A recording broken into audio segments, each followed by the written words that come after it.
Ustaz, ketika laki-laki suami istri selesai berjamaah di masjid, bolehkah suami mengulang sholat agar bisa berjamaah dengan istri anak perempuannya di rumah? Ya, sah dilakukan, boleh.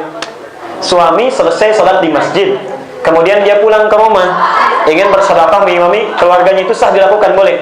Apa hadisnya? Pernah terjadi di zaman Nabi, seseorang, ada kelompok terlambat datang sholat asar. Nabi sudah selesai. Kata Rasulullah, adakah di antara kalian yang bersedekah kepada kawannya mengimami? Maka seorang bangkit mengimami mereka dan dibenarkan oleh Nabi, diperintahkan, itu sah. Ya, boleh hukumnya. Baik. Ustaz, waktu mengatur saf sudah lurus, tumit belakang makmum sebelah, nunjuk-nunjuk kaki depan, sejajar agak garis karpet, mana yang harus diikuti? Baik. Ini mungkin kebiasaan ya, dan ada. Maka barangkali kebiasaan itu pelan-pelan mesti diluruskan dengan lembut. Mesti diluruskan dengan lembut.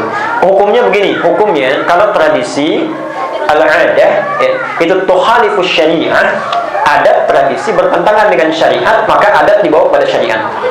Tapi kalau adat tradisi tidak bertentangan dengan syariat, maka itu masih boleh berkesesuaian, silakan.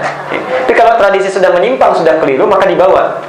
Antum meluruskan bagian depannya pun itu sudah sah salatnya. Tapi persoalannya, satu, kita meninggalkan satu sunnah Nabi. Yang kedua, hati-hati. Yang kedua, berpeluang setan datang karena tidak teraturnya saf barisan. Karena itu kalau ada orang menunjuk-nunjuk, misalnya meluruskan pada yang bertentangan dengan sunnah, kita bertahan dengan apa yang sudah kita lakukan. Sah hukumnya. Kecuali kalau dengan semua itu misalnya menimbulkan keributan, persoalan karena sudah ada masyarakat di situ, hukumnya sendiri, maka di luar itu nanti kita boleh bertanya kepada yang punya otoritas di bidangnya. Ya, kita sampaikan, kita ikuti dulu cara mereka, setelah itu kita selesai, kita tanyakan mana yang lebih tepat, apakah diluruskan tumitnya atau jari bagian belakang, seperti apa caranya, pelan-pelan. Jadi posisinya jangan menggurui, tapi bertanya. Ya, baik. Saat sholat sendirian maghrib, Al-Fatihah tidak dibaca keras. Kemudian ada makmum, apakah membacanya keras atau tetap baca dari dalam hati? Kalau ada seorang bermakmum kepada kita, kemudian kita meneruskan untuk menjadi imam misalnya, ya, dia masbuk dengan posisi jadi imam, maka kemudian setelah itu dari yang sir menjadi jahar. Kalau sholatnya sholat jahar. Tapi kalau sholatnya sholat sir, tetap sir. Ya, kalau sholatnya sir, tetap sir. Misal, antum sholat zuhur, di belakang orang bermakmum, betul. Ketika dia ngikut misalnya, ya, tetap dia sir. Tapi kalau sholatnya jahar, sholat maghrib di belakang orang bermakmum, maka seketika menjadi jahar. Ya, seketika menjadi jahar. Baik. Karena sholat itu berisi doa, apakah ada dalilnya untuk berdoa lagi setelah sholat? Ya, ada dalilnya. Tapi Nabi tidak pernah meminta sesuatu setelah sholat yang sudah dibacakan dalam sholatnya. Makanya Nabi jarang berdoa setelah sholat, jarang. Beliau setelah sholat itu zikir. Ya, setelah sholat zikir. Ya, itu untuk memberikan contoh, satu, aplikasi dari ayat Quran surah keempat ayat 103. Ya, tadi sudah ditulis oleh antum, fa idza qadaytumus sholata fadhkurullah. Kalau Anda sudah selesai sholat, maka segera berzikir. Maksud zikir di sini adalah coba evaluasi sholat kita. Jangan-jangan saat sholat tadi belum ingat dengan Allah, banyak tidak khusyuknya. Ya. Makanya ketika Anda selesai sholat, itu yang dibaca astagfirullah. Bangun tidur yang dibaca alhamdulillah. Lihat ya, ketika Anda bangun tidur bacaannya apa? Alhamdulillah. Sunnahnya ada 4 tuh ya. Abu Dawud nomor hadis 1367.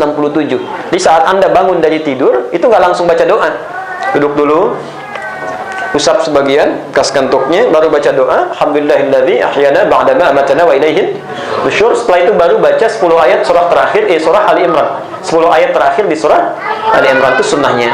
Poin saya, kenapa Anda baca alhamdulillah? Karena Nabi membiasakan sebelum tidur itu beliau beristighfar. Setidaknya 70 sampai 100 kali. Rasulullah itu Masya Allah ya. Jadi sebelum tidur beliau membiasakan istighfar karena menduga kan tidak tahu kapan wafat, kapan meninggal. Jadi beliau bermohon kepada Allah diberi ketenangan dalam tidurnya, sekalipun matanya tidak terbuka kembali, maka beliau wafat dalam keadaan sudah bersih dari dosa. Anda bayangkan seorang maksum, bebas dari dosa, Masya Allah, surganya tingkat tinggi, tidak ada hisabnya, sebelum tidur masih beristighfar kepada Allah, memohon ampunan. Kita bukan Nabi, bukan Rasul. Surga sampai sore ini nggak jelas, amalan berantakan, hisab menegangkan. Saat tidur kita merasa aman dengan tidur kita. Bahkan ada orang mimpinya mencela orang lain juga, sedang mimpi itu ya, sempat cela orang, apa kamu, gitu, istrinya sampai bangun, kenapa Pak? Kan kesalahan dia. Jadi kita kembalikan, coba ikuti, pasti tidurnya enak tuh, tenang. Nah, karena itu setelah Anda bangun, saat berevaluasi, mungkin Anda berpikir, Maaf, ada salah kata dengan teman, belum sempat minta maaf. Belum tentu ketemu lagi besok. Musannaf Abdul Razzaq nomor hadis 20.559. Kalau punya kitabnya, jilid yang ke-11, halaman 275. Dari Anas bin Malik, ya, saya bacakan hadisnya, saya cepat saja saya bacakan. Kunna julusan inda Rasulillah. Kami sedang duduk bersama Rasulullah. Ya. Fa'idha yaqul, tiba-tiba Nabi mengatakan, sayat'allu'u 'alaikumul an min hadzal fajji rajulun min ahli jannah. Akan datang sekarang dari sisi yang ini, pintu ini, seorang laki-laki penghuni surga. Fa'idha rajulun min ansarin, tiba-tiba kelihatan seorang lelaki dari Ansar, tanqatifu lihyatu min atharil wudu. Janggutnya masih basah dengan air wudu, tangan kirinya pegang sendal, melangkah ke masjid mengucapkan salam, assalamualaikum. 3 kali berturut-turut diulang oleh Rasulullah. 3 hari, di 3 hari berbeda. Penasaran Abdullah bin Amr bin As, diikuti ke rumahnya. Apa sih amalannya? Allah, malam pertama salat tahajudnya biasa. Malam kedua bacaan Qur'annya tidak sepasi yang lain. Hari ketiganya tidak puasa sunnah. Hampir-hampir kata Abdullah bin Amr bin As, saya menduga amalannya biasa. Ketika akan pergi dipanggil oleh orang ini. Ya. Ditanya oleh Abdullah bin Amr bin As, apa sih amalan anda begitu istimewa sampai disebut ahli surga? Kata orang ini dengan tawadhu'nya, perhatikan kalimatnya, ma illa kama ra'ait. Saya nggak punya amalan istimewa kecuali seperti yang anda lihat. Illa, kecuali saya membiasakan satu amalan sebelum, perhatikan, sebelum saya tertidur, saya biasakan menghilangkan sifat riya, dengki pada orang di sekitar saya. Saya maafkan siapapun yang punya salah pada saya. Dievaluasi. Bila punya salah dia minta maaf, ada orang punya salah dia maafkan. Di tidurnya enak, gak ada beban, nyaman, gitu, tenang. Itu kata Nabi, ahli surga. Ahli surga. Makanya turun ayat Ali Imran 133, 134 untuk melukiskan kisah ini. Antum nanti bisa baca. Ada penghuni surga, tempatnya seluas langit dan bumi, tapi amalan ritualnya biasa. Cuma gemar memaafkan orang. Kalau marah, maaf diprovokasi, bisa menahan amarah. Itu tempatnya seluas langit dan bumi. Ya, Masya Allah. Nah, saya kembalikan. Jadi biasakan sebelum tidur kita evaluasi. Makanya saat bangun Anda ucapkan alhamdulillah, karena diberi kesempatan kembali oleh Allah meningkatkan amalan yang sebelumnya, mengevaluasi yang sebelumnya pernah salah kita lakukan. Tapi saat salat diminta kita nyambung dengan Allah, kita mikirkan dunia, ya, kurang khusyuk kita. Makanya selesai salat kita ucapkan astaghfirullah, supaya menyambungkan, menyesali tadi yang belum khusyuk, baru kita berzikir. Karena itu Nabi jarang berdoa setelah selesai sholat kecuali zikir. Adapun kalau doa beliau singkat, yang biasa belum diminta dalam sholatnya. Misal, Allahumma antas salam, minkas salam, tabarakta ya dzal jalali wal ikram. Itu singkat, itu doa itu. Itu doa. Ya. Ada sahabat lain yang berdoa misalnya Al-Aqaid Al-Islamiyah karangan Sayyid Sabiq halaman 19, paragraf 1, baris 1 sampai dengan 5. Ya, Al-Aqaid Al-Islamiyah judulnya. Ada seorang sahabat selesai sholatnya dia berdoa, Allahus samad alladzi lam yalid wa lam yulad wa lam yakul lahu kufuwan ahad. Allahumma ighfirli ya Allah ya Ghafur. Nabi dengar, kata Nabi, kamu tahu dari mana bacaan itu? Itulah satu-satunya doa yang kalau engkau minta, idza su'ila bihi ata wa idza du'iya bihi ajab. Kalau dimintakan pasti diberikan, kalau didoa dengan itu pasti dijawab. Di antaranya berdoa dengan memohon dengan Asmaul Husna. Tapi syahidnya orang ini berdoa setelah salat. Pada hal yang belum sempat dia mintakan dalam sholatnya, sah. Kalau setelah zikir mau berdoa silahkan. Ya, tapi urutannya salam, zikir, kemudian doa. Baik. Bismillah. Assalamualaikum warahmatullahi wabarakatuh. Ustaz, Allahu akram. Ma makna saddul khalal fi shalah? Saddul khalal. Saddul khalal fi khalal itu bukan pakai shin besar. Saddul khalal itu menghilangkan halal dari kata khalla. Khalla itu celah, ya.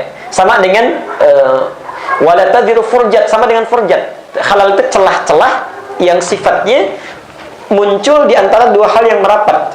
Ya, misal ada dua seperti ini mic, ya, ada mic misalnya. Ya. Kemudian di celah-celahnya ada celah yang tidak menyatu. Ya. Ini disebut dengan halal. Ya. Kalau kita misalnya buka celahnya kemudian bersihkan di tengah-tengahnya, ini disebut dengan yatahallal. Ya. Makanya ketika antum berwudu kemudian membasuh telapak tangan, di sela-selanya takhallal, ya. Di sela-sela ini dibersihkan. Kata Nabi bersihkan, takhallal. Sela-sela ini bersihkan, ya. Di halal itu adalah celah yang terpisah di antara dua hal, ya, yang memungkinkan satu dengan yang lain ada sesuatu yang bisa jarak, ya, jarak tipis di sini. Kalau antum ingin rapatkan, bahasanya syuddu. Syuddu itu tekan, kuatkan, rapat sampai rapat. Jadi syiddah. Ya, ini. Kalau menjadi celah, ini rapat atasnya misalnya.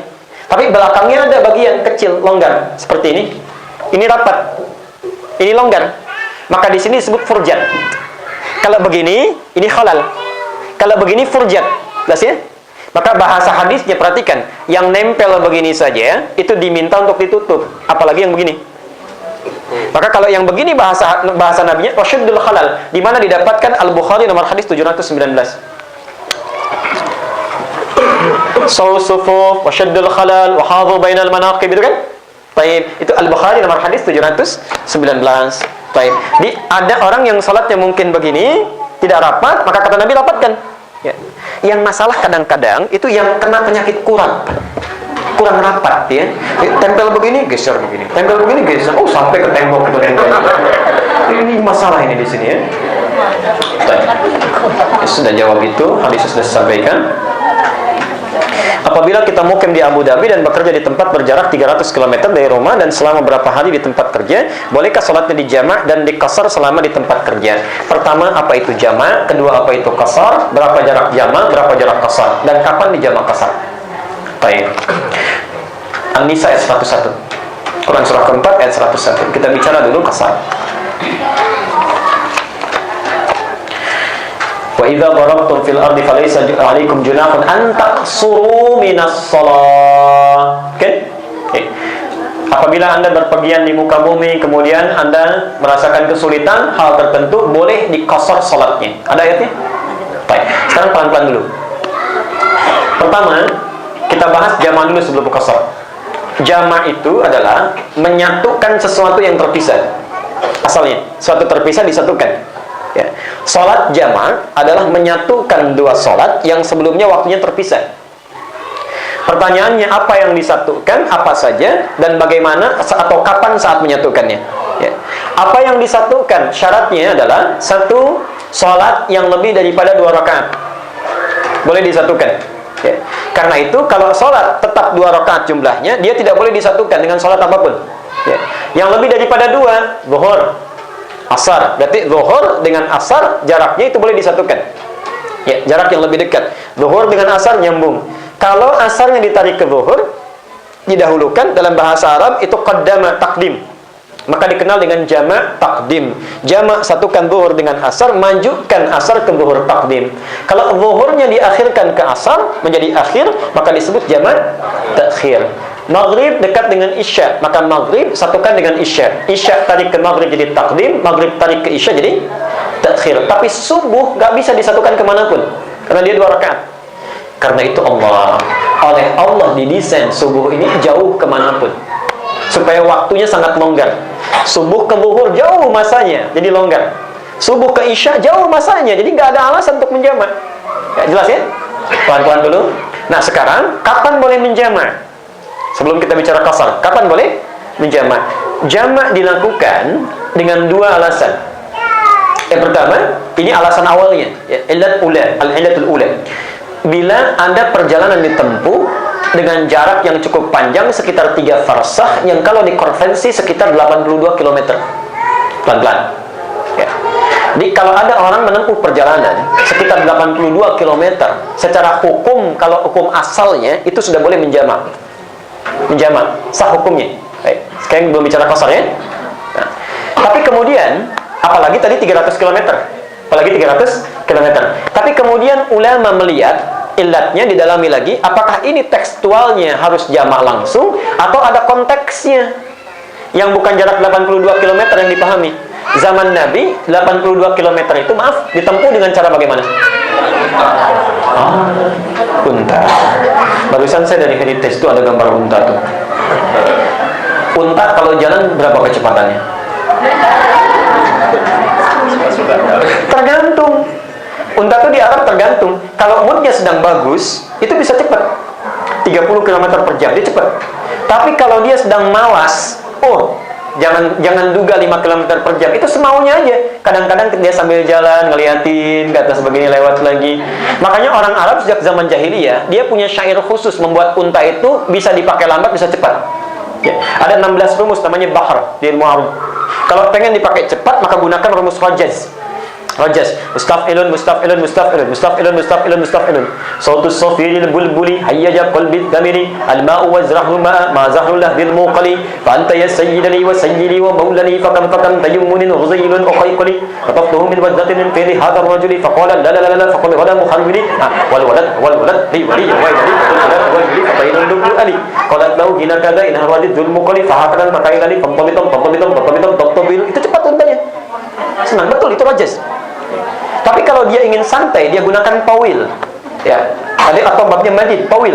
Tawilun lahu dunal buhuri fadailu, fa'ulun mafa'ilun, fa'ulun mafa'ilu, kifanan fi min dzikra habibin wa manzili, bisaqtil liwa bainad dakhuli fahawmali.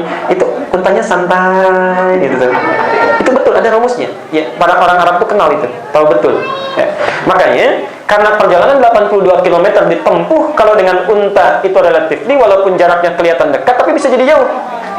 Mungkin 3 hari, medannya berat. Maka ulama menyimpulkan, jangan lihat 82 km-nya, tapi lihat kadar kesulitannya. Disebut masyaqqah. Masyaqqah. Jadi, bila Anda perjalanan, saya simpulkan, jaraknya cukup jauh, misal, jauh, tapi secara real jaraknya misalnya 300 km. Tapi kecepatannya, apalagi percepatannya pakai pesawat, ya bisa ditempuh dengan jarak yang cukup luar biasa, ya cepatnya. Ya. Saya berangkat zuhur misalnya 12:05. Asarnya jam 3:20 PM. Mau ke Qatar terbang cuma 40 menit. Kalau sedang ditiup angin bisa 30 menit, ya kan? Baik. Nyampe ke sana jam 1 misalnya, berangkat setengah 1, nyampe jam 1. Asar aja belum. Asar aja belum. Ya. Tapi antum di sini mau ke Heritage misalnya, ya, atau dari Bekasi mau ke Lebak Bulus, ya. Misal macetnya luar biasa, kesulitan belum didapatkan, asar sudah hampir habis. Bagaimana situasinya? Itulah masyaqqah. Itulah masyaqqah. Jadi kalau dalam situasi sulit pun, walaupun jaraknya misalnya tidak sampai kepada 82 km, tapi membuat kita kesulitan sampai akan kehilangan waktu sholat, itu boleh dijamak. Ya. Nah, kecuali kalau ada jarak yang cukup panjang merubah zona waktu. Walaupun kita santai. Saya besok insya Allah malam ini pulang. Jam 2:40 malam. Sampai di Jakarta itu 2:30 siang. Jangan dikira susah, enak di pesawat. Tidur, dikasih makan, tidur, kasih makan, kan? Dengerin Quran gitu aja kan? Kan gak ada susahnya. Ya. Tapi merubah zona waktu, sampai di sana subuh udah lewat, kan? Zuhur, asar hampir habis, harus kembali ke Bekasi. Maka boleh itu dilakukan dengan jamaah. Jamaah. Nah, jamaah ini kalau masih ada kenyamanan dalam menunaikannya, tidak dikejar-kejar oleh situasi yang susah, maka yang paling bagus jamaah kamil, sempurnakan sesuai jumlah rakaat sholatnya. Zuhur 4, asar 4. Tapi kalau antum dikejar-kejar di airport misalnya, sudah dipanggil-panggil, sudah siap-siap, waktunya terbatas, maka ditambahkan lagi oleh Quran, kalau khawatir ada sesuatu terjadi, sulit kita mengerjakan, maka silakan diberikan keutamaan qasar. Persingkat, 4 jadi 2. Itulah hadiah yang diberikan oleh Allah sebagai rukhsah. Saya mau kasih hadiah, saya bungkus Pak Rapi, saya kasih bapak saya. Terus bapak tolak, bagaimana perasaan saya? Allah sudah memberikan hadiah, memberikan luar biasa kenikmatan yang diberikan pada orang. Sudah dikasih, antum tolak misalnya. Jadi kalau sudah diberikan konteksnya, terima itu, lakukan. Ya. Dan jangan khawatir, itu sempurna. Seperti saya sampaikan, Al-Bukhari nomor hadis 2996. Ya, kalau antum dalam perjalanan tidak sempat menunaikan sempurna, maka silahkan dalam keadaan kosornya ditulis sempurna.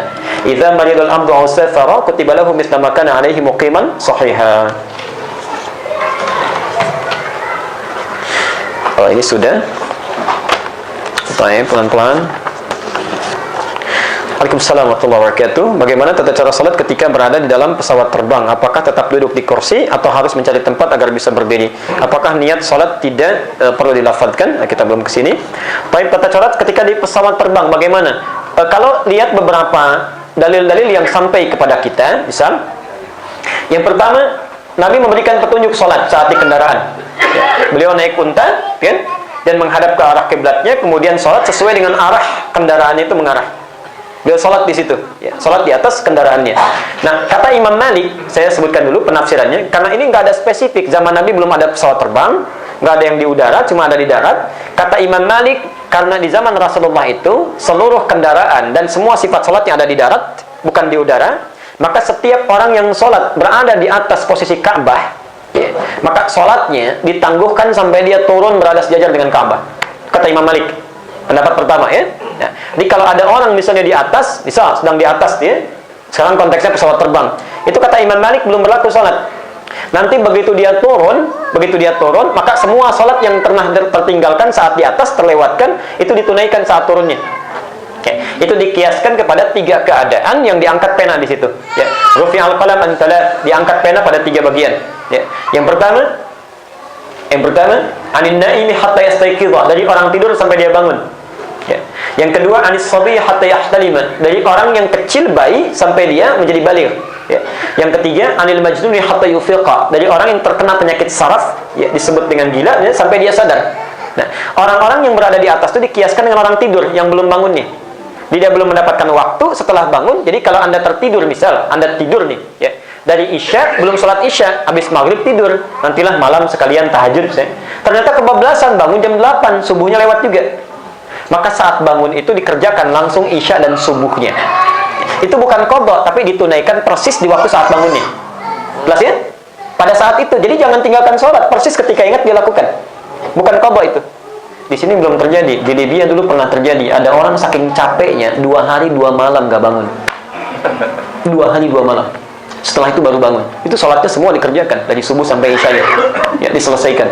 Nah, tapi pendapat ini, maksud saya kalau Anda lihat teman di pesawat belum sholat, turun ke bawah sholat, itu berarti menggunakan madzhab Maliki. Libya, Tunisia, Maroko, Aljazair, nyebrang sedikit Mediterania, Italia, Prancis, Spanyol, itu Maliki. Tapi mayoritas ulama berpendapat tetap dikerjakan di tempatnya, tetap sah. Bagaimana caranya? Lakukan dengan duduk. Ya, kalau senyamannya silakan. Kalau Anda bisa berdiri silakan saja. Tapi kalau dianggap menjadi darurat dan madarat kepada kitanya sulit, lakukan dengan duduk. Tayamum. Setelah itu, sebagaimana pesawat mengarah, di situ kita lakukan salat. Ya, fa ainama tuwallu fatamma wajhullah. Dimanapun kita menghadap arahnya, maka Allah menemukan kita dalam salat kita. Tapi ini pun dibagi 2. Hati-hati. Kata Imam Syafi'i itu cuma ihtiram. Ihtiramul waqt. Jadi kita salat di atas, ya, sudah salat tapi menghargai waktu. Cuma karena Ka'bahnya masih di bawah, ketika turun diulangi lagi salatnya. Itu pesan Syafi'i. Tapi ulama mayoritas yang lain menyampaikan tidak perlu diulang, salatnya sudah sah, ngapain diulang? Karena dia sudah salat, diberikan keringanan, maka sudah sah. Nah, saya memilih yang paling memudahkan dan disepakati oleh mayoritas ulama. Jadi kalau Anda di salat di pesawat tetap sah dilakukan. Silakan kalau punya wudu sebelumnya, atau tidak silakan tayamum, menghadap sebagaimana arah pesawat yang menghadap, kemudian bertakbir, sempurnakan sesuai jumlah rakaat salat. Dan boleh dikosor. Ini sudah. Maaf sebentar. Oh, tadi tentang niat, ya. Tentang niat belum saya bahas karena kita baru berdiri, ya. Baru berdiri, belum takbir. Jadi niat nanti sekalian. Baik. Oh, ini sudah. Ustaz, pertanyaan seputar salat jamaah, bagaimana cara pelaksanaan salat jamaah takdim, jamaah takhir ini? Jika sampai diskolarisasi ketika asar, maka yang kita kerjakan duhur dulu ataukah asar dulu? Ya, yang paling kuat pendapatnya adalah mura'atul awqat, dahulukan dulu sesuai tertib waktunya. Ya, di tertibul awqat. Jadi bukan yang duluan asar kita kerjakan baru duhur. Ya, memang ada pendapat itu tapi dalilnya kurang kuat. Ya, misal saya datang ingin jamak takhir, begitu sampai di masjid ternyata orang masjid sedang sholat asar. Maka apa yang kami lakukan?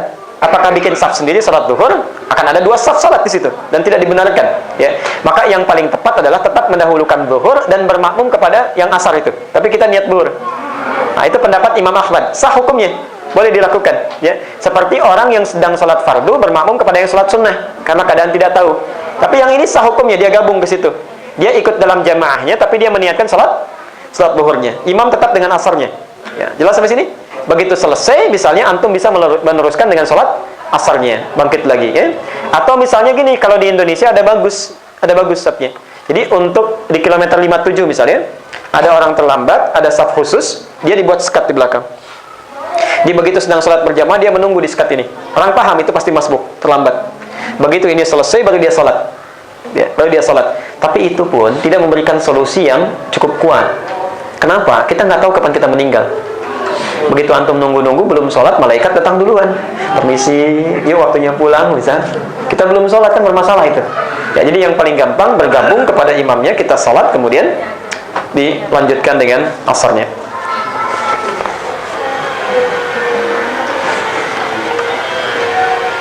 Ustaz, karena membaca Al-Fatihah adalah rukun dalam salat, sehingga kalau salat berjamaah bolehkah kita membaca Al-Fatihah ketika imam membaca surah setelah Al-Fatihah? Baca dulu hadisnya yang lengkap. Ada 2 hadis tentang ini. Yang pertama, perhatikan kalimatnya. La salata liman lam yaqra bi Fatihatil Kitab. Ya, la, tidak ada salat atau tidak sempurna salatnya, ya. Liman lam yaqra bi Fatihatil Kitab. Orang yang salat tidak membaca Ummul Kitab, tidak baca Fatihah. Ini hadis dimaksudkan pada 2 golongan. Satu, orang yang saat sholat sendirian dia sengaja meninggalkan Al-Fatihah, padahal dia bisa baca, maka tidak sah sholatnya, pasti dia ulang. Maka la di sini itu bermakna nahyi dia atau nafyi, menafikan sholatnya.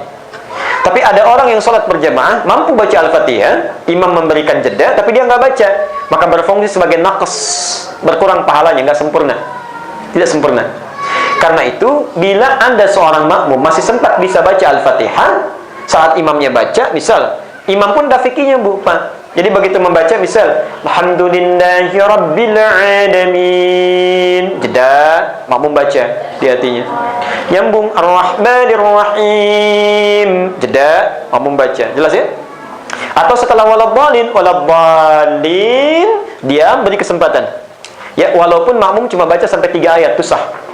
Itu sah, itu boleh dilakukan, ya. Karena ayat terpendek di Quran Al-Kautsar cuma 3 ayat. Inna a'tainakal kautsar fashalli li rabbika wanhar inna syani'aka huwal abtar. Pembahasan ini ada di kitab namanya Rawai'ul Bayan fi Tafsir Ayatul Ahkam. Disingkat jadi tafsir ayat ahkam karangan Muhammad Ali As-Sabuni, halaman 13 sampai halaman 59. Baik. Tafsir ayat ahkam. Lain halnya ketika Anda salat, tiba-tiba maaf, imamnya sudah rukuk. Anda mau salat, takbir, imam sudah rukuk. Ya. Maka perhatikan kaidah Qur'annya, kaidah hadisnya adalah innama ju'ilal imamu liyutamma bihi.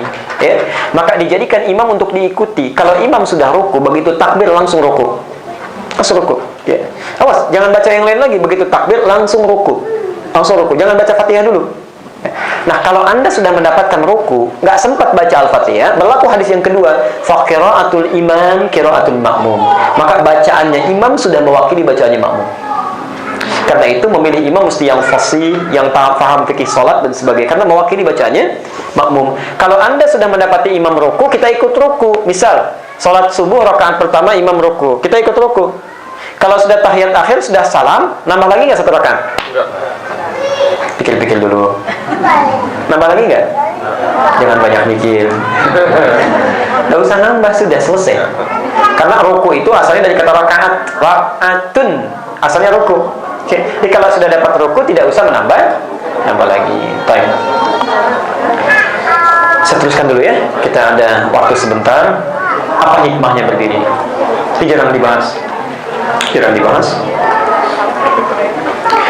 Kitabnya Nadhair fi Ma'anis Shalah karena Syekh As-Sattar, ya.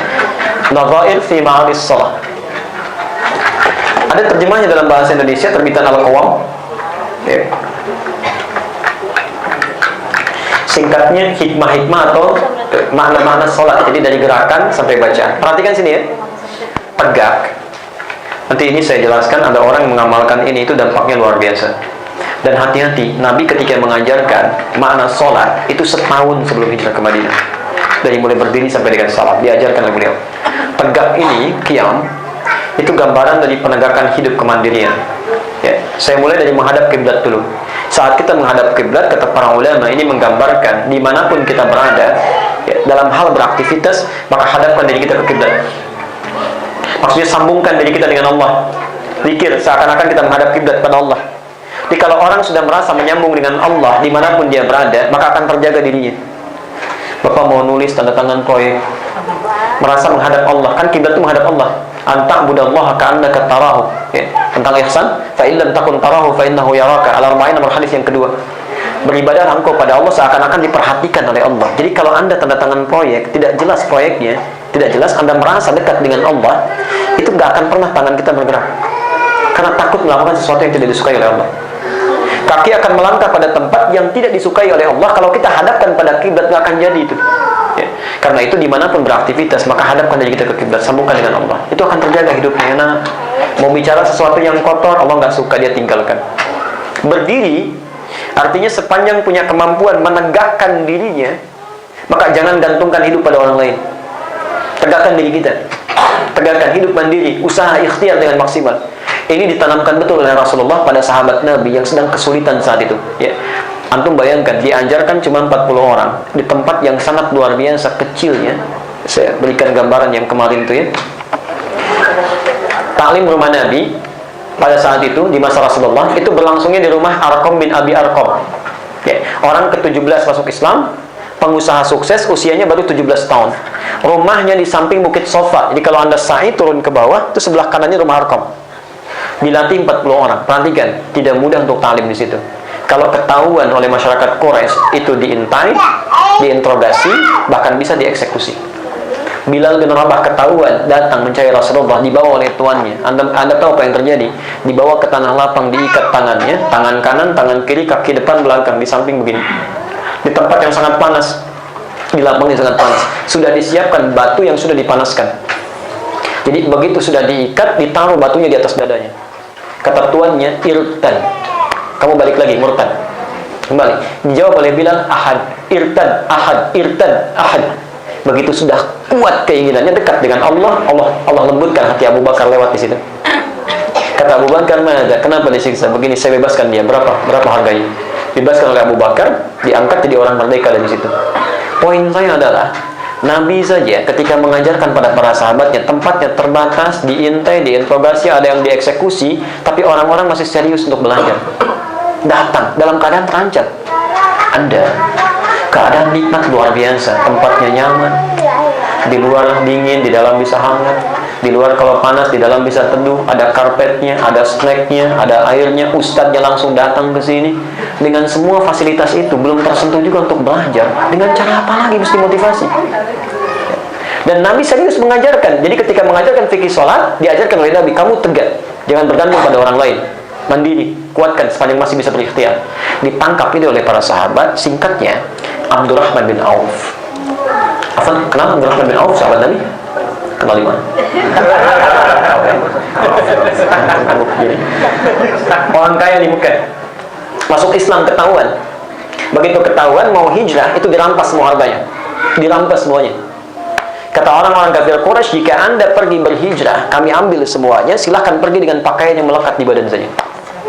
Tapi kalau Anda balik lagi, kami angkat sebagai orang terhormat, kami berikan setoran, jadi paling kaya. Allah. Kata Abdurrahman bin Auf, saya pilih hijrah, start hijrah, pergi beliau. Yang jadi masalah keluarganya, istri dan anaknya ditawarkan, kalau Anda tidak ikut suami, kami berikan semua harta suamimu, silahkan, dan bebas menikah dengan laki-laki manapun di kota Makkah. Tapi kalau ikut, tidak boleh membawa apapun, silahkan pergi, bawa pakaian dengan suamimu. Ya, sudah diketahui, belum tentu sampai, bisa jadi fakir, bahkan melarat, mungkin meninggal. Ya, pilih, maaf Pak ya, ibu kalau dihadapkan pada situasi itu, silahkan pilih, ikut suami, ya, kehilangan harta benda, atau tinggal tetap di Mekah, tidak ikut suami, jadi orang paling kaya, bisa nikah lagi dengan pria manapun. Ya, anggap Bapak belum hadir lah.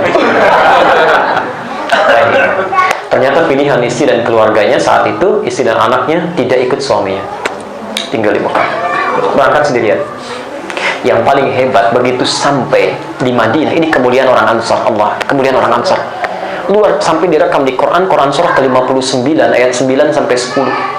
Ya, terutama ayat 9-nya, Quran surah Al-Hasyr ayat 9-nya. Itu, ya Allah, ada orang kehausan disambut oleh orang yang bawa minuman. Ada orang yang kelaparan disambut oleh orang yang bawa makanan. Ya, wa yu'thiruna 'ala anfusihim walau kana bihim khassasah. Walaupun mereka sedang nggak makan, tuh punya makanan, ya nggak apa-apa, saya nggak makan, yang penting kawan saya bisa makan. Nggak apa-apa, saya ini haus. Wa yu'thiruna 'ala anfusihim. Mereka sendiri mengorbankan dirinya, yang penting muhajirin itu dapat. Nah, itu susah ditemukan itu. Yang paling hebat, Abdurrahman bin Auf jadi orang paling fakir disambut oleh orang paling kaya. Saat datang itulah kata orang paling kaya, perhatikan kalimatnya, dua tawaran yang luar biasa. Akhil karim, sami'tu annaka kunta ghaniyan. Saudaraku yang mulia, saya dengar Anda pernah jadi orang kaya saat di Mekah. Kalau ingin kaya lagi, khudh nisfa mali, silakan ambil setengah kekayaan saya. Saya dengar Anda ditinggalkan oleh istri dan anak-anak. Kalau ingin menikah lagi, pilih perempuan paling cantik di Madinah, saya yang fasilitasi. Gantian Bu ya. Kalau Bapak dalam situasi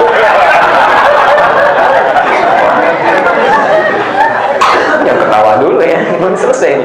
Kalau antum dalam situasi itu mau jawab apa? Jangan kan pikir panjang pendek, mungkin enggak. Ini perhatikan, dilatih oleh Rasulullah dengan kemandiriannya. Jawabannya cuma dua pertanyaan, dua jawaban. Jazakallahu khairan, arini ainal aswaq. Semoga Allah membalas kebaikan Anda. Cukup tunjukkan pada saya di mana pusat bisnisnya. Allah dari situ dipraktekkan ilmu manajemennya. Ya tadinya nyalurkan kambing, setelah punya modal beli kambing sendiri, disalurkan lagi, 2 lagi, 3 bulan beraktivitas, jadi orang paling kaya nomor 3 di Madinah. Ya, hartanya saya 80 ribu dinar dalam 3 bulan. Sekarang kalau 1 dinar misalnya 2,5 juta, sudah berapa itu? Oke, hampir setengah T. Untanya 10.000 ekor dalam 3 bulan. 1 ekor paling murah sekarang 15 juta kalau nggak kena mes. Ya, luar biasa. Unta nggak terhitung. 3 bulan. Setelah 1 tahun, Allah jadi orang paling kaya nomor 1 di Madinah. Yang kapaknya saja terbuat dari emas. Abdurrahman bin Auf. Sampai kata Rasulullah, Abdurrahman bin Auf ini akan masuk surga dengan merangkak. Maksudnya bukan merangkak begini, tidak. Ya, kalau merangkak kan lambat ya. Saking banyaknya hartanya, di-scan-nya lama. Ya. Tapi karena orangnya soleh, masuk surga juga santai beliau. Di-scan aja santai. Gak apa-apa, lebih baik jadi orang kaya masuk surga dibanding miskin gak jelas. Ya. Nah itu kaya udah masuk surga juga. Ya. Tapi poinnya adalah dia praktekkan itu. Dia praktekkan. Dia mencari, menguatkan dirinya, Masya Allah. Yang paling luar biasa ini yang antum penting ingat. Silakan dibuka kitabnya Imam An-Nawawi, namanya At-Tibyan fi Adab Hamalatil Quran. At-Tibyan, klik At-Tibyan An-Nawawi. Kalau punya kitabnya warna kuning, terbitan Darun Nafais, halaman ke-47. Paragraf kedua, bagi 1 sampai 9. Darun Nafais, warnanya kuning. Antum bisa klik di Google, kalau masih mau bahasa Indonesia, tulis aja At-Tibyan An-Nawawi.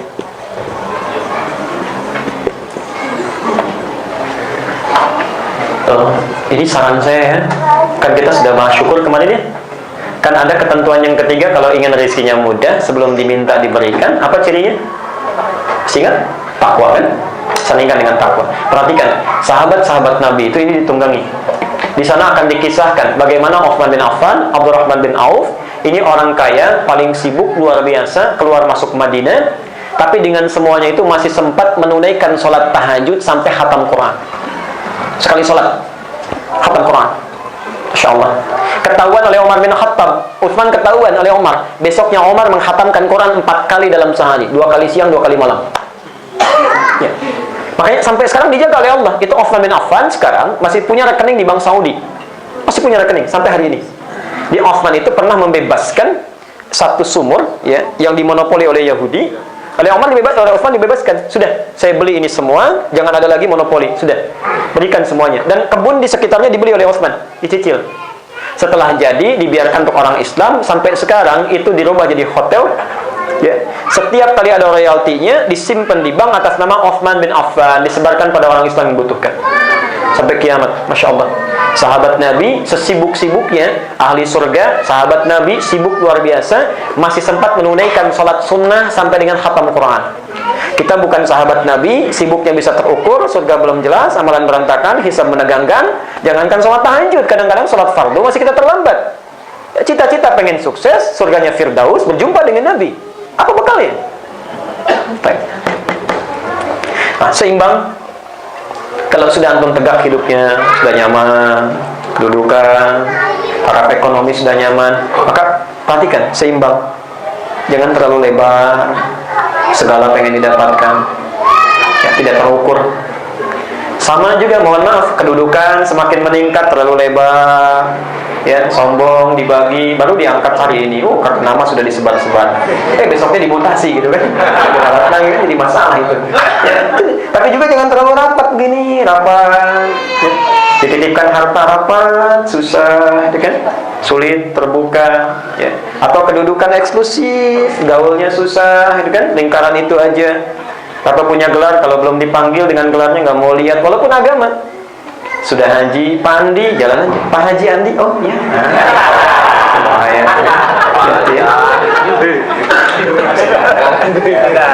Baik. Masih ada waktu? Kalau nggak ada pertanyaan lagi, saya teruskan dulu menjawab yang niat sambil meneruskan dulu setelah ini. Di 5 tempat kita berhenti ya, karena permintaan untuk ada antum ada acara. Bagaimana kalau berjamaah dengan imam yang tumaninahnya sangat cepat? Apakah kita harus tetap menyempurnakan tumaninah kita? Pertama, apa itu tumaninah? Apa itu tumaninah? Ada yang menyebutkan tumaninah itu adalah berhenti sebentar. Kalau berhenti lama apa? Tumaninah itu asalnya bukan berhenti, bukan. Tumaninah itu dari kata itma'anna, yaitu ketenangan yang dilahirkan dari proses ibadah. Saya ulang. Jadi ada tenang yang dilahirkan setelah berlangsung masalah. Misal ada masalah sampai nggak saling sapa misalnya kan, macam-macam. Tiba-tiba selesai. Setelah selesai kan ada plong sendiri ya, tenang gitu, nyaman. Itu namanya sakinah. Sakinah. Makanya di rumah tangga ketenangannya disebut dengan sakinah, bukan tumaninah. Quran surah ke-30 ayat 21. Wa min ayatihi an khalaqalakum min anfusikum azwajan litaskunu ilaiha. Hati-hati.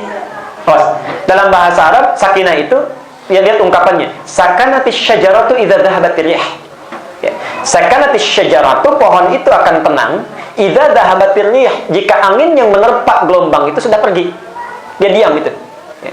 Makanya kenapa ketenangan di rumah tangga disebutkan dengan sakinah, seakan-akan, kalau Anda sudah mengikrarkan berumah tangga, pasti akan diuji dengan persoalan-persoalan. Itu bukan untuk menjadikan di rumah bermasalah, bukan. Tapi untuk latihan meningkatkan taraf rumah tangga supaya lebih tenang hidupnya. Cuma nanti ada caranya, kapan-kapan kita belajar. Ya, itu sakinah. Tapi kalau ketenangan yang dilahirkan lewat zikir, ibadah, disebut dengan tumaninah. Dalilnya Quran surah 13 ayat 28. Ala bidzikrillahi tatma'innul qulub. Jadi ketika Anda bergerak, perhatikan hadisnya. Anda ruku. Kata Nabi, fala tarfa', jangan lalu bangun dari ruku hatta tatma'inna raki'an. Sampai rukumu ini merasa tenang, sampai rukumu merasa tenang, sampai tentram jiwa kita. Jadi bagusnya kalau orang ruku, perhatikan, misal saat dia ruku itu jangan dulu baca doa. Ini pastikan dulu enak rukunya, sejajar bagian depan dengan bagian belakangnya, darah mengalir dengan lancar. Ini secara kesehatan fisik juga sehat, bagus. Ya. Jadi kalau ini sudah tenang, sudah enak, baru kita bacakan. Misal Subhana rabbiyal azim atau subhanakallahumma bihamdika Allahumma ighfirli. Nah, ketika Anda baca itu pelan-pelan, rumusnya itu bacaan itu menjadi zikir, bukan cuma di lisan. Zikir itu pahami isinya. Setelah memahami itu, rasakan dalam hati, itu yang menjadikan kita tenang. Misal subhanakallahumma bihamdika, ya Allah, saya sucikan Kau dari segala hal yang tidak layak denganmu. Lalu kita ingat perbuatan kita sebelum sholat yang tidak mensucikan Allah. Ya, maaf, dipanggil Allah lewat sholat kita tunda-tunda, itu bukan subhanallah. Wa bihamdika, saya bersyukur kepadamu atas segala nikmat. Jangan-jangan sebelum sholat belum bersyukur. Ya, dikasih kaki sehat, belum mau ke masjid, masjidnya terlambat, itu belum syukur. Ya, dikasih mata misalnya, belum digunakan baca Quran. Orang buta menghafal Quran. Ini orang melihat, sehat, baca Quran pun gak mau. Sedangkan dalam sholat dia mengatakan, saya memuji Engkau, bersyukur kepadamu. Maka kemudian setelah itu kita merasakan, Allahumma ighfirli, ya Allah maafkan kalau masih banyak yang kurang, banyak salahnya. Ingat dosa-dosa sebelum sholat. Makanya ada hadis, sholat yang satu dan yang lainnya menghapuskan dosa-dosa yang pernah dikerjakan, sepanjang bukan dosa besar. Yang dimaksud tumaninah adalah Anda membaca itu sampai menghayati, sampai muncul ketenangan itu tumaninah. Baru setelah tenang Anda naik. Nah sekarang pertanyaannya, bagaimana kalau imamnya sudah mendapatkan tumaninah tapi lebih cepat dibandingkan makmum? Ya, dia sudah turun, tiba-tiba naik. Posisi makmum bagaimana? Dalam hal demikian ikuti imam, tetap dia naik. Walaupun belum mencapai ketentraman itu, dia tetap naik. Nanti yang kurang-kurang ditutup dengan sholat sunnah. Pas ya? Baik setelah sholat ataupun sebelumnya. Baik. Dan tanggung jawab imam, makanya kalau pilih imam yang betul, ya. Tapi jangan kepanjangan juga, ya. Terus disesuaikan. Ada zaman Nabi orang mimpin sholat maghrib, rakaat pertama Al-Baqarah. Ya, diadukan pada Rasulullah, ya Rasulullah, si fulan mimpin sholat Al-Baqarah, kami kecapean katanya. Maka dipanggil, maka lihatlah makmummu. Makanya sunnahnya imam sebelum takbir dia berbalik melihat kepada makmum. Yang dilihat itu bukan cuma istau, bukan, tapi dilihat siapa yang sholat. Mungkin ada yang transit, ada yang nggak sanggup berdiri lama-lama, ada anak kecil yang baru belajar. Maka dipetakan surat apa yang bisa dipahami oleh makmum dan sesuai dengan kepentingannya. Setelah kami sedang dalam perjalanan umrah naik bis, saat bis berhenti untuk sholat Jumat, apakah sholat asar bisa dijamak di sholat Jumat? Baik, Bapak Ibu sekalian, dalam kondisi kita sedang bepergian, terjadi di hari Jumat, kemudian misalnya kita ingin menunaikan sholat, maka hukumnya berlaku dua. Pertama, lihat sifat perjalanannya. Kalau perjalanannya tidak mungkin kita mengikuti Jumat, ya dikejar misalnya, cepat langsung berangkat, tidak memaksakan sholat Jumat, langsung zuhur kerjakan, ya tunaikan jamak qasar, lalu sambung dengan asar, selesai masalah. Jelas ya? Tapi kalau masih ada waktu kita, misal saya ingin ikut, masih ada peluangnya mendengarkan Jumat, silakan ikut. Setelah itu tunaikan asarnya. Ya kalau mau ditarik silakan, boleh, itu sah dijamak. Sah. Kalau kita sampai tujuan misalnya menduga bahwa waktu sholat asar itu akan lewat, atau sulit di perjalanan, itu sah dilakukan. Boleh. Ya, masih boleh. Di sifatnya itu penggabungan boleh dilakukan karena tidak ada sifat baik itu antara Jumat ataupun zuhur, tidak. Yang ada adalah, mohon maaf, keadaan perjalanan kita apakah memungkinkan jamak atau tidak. Ya. Sifat sholat Jumat itu istimewa, tapi keistimewaannya terkait dengan hari. Ya, bukan dengan sifat sholat jamak qasar atau sholat sendiriannya, tidak. Tidak ada kaitan dengan itu. Ya. Jadi kalau antum masih bisa menunaikan, silahkan dengarkan. Kalau mau dijamak silahkan, kalau tidak juga silahkan. Tapi kalau tak mampu untuk Jumatan, selesaikan, ambil zuhur, kemudian langsung jamak dengan qasar, asarnya, atau jamak dengan qasar. Saya mau berhenti sebentar dari menjawab pertanyaan. Sekarang saya tutup.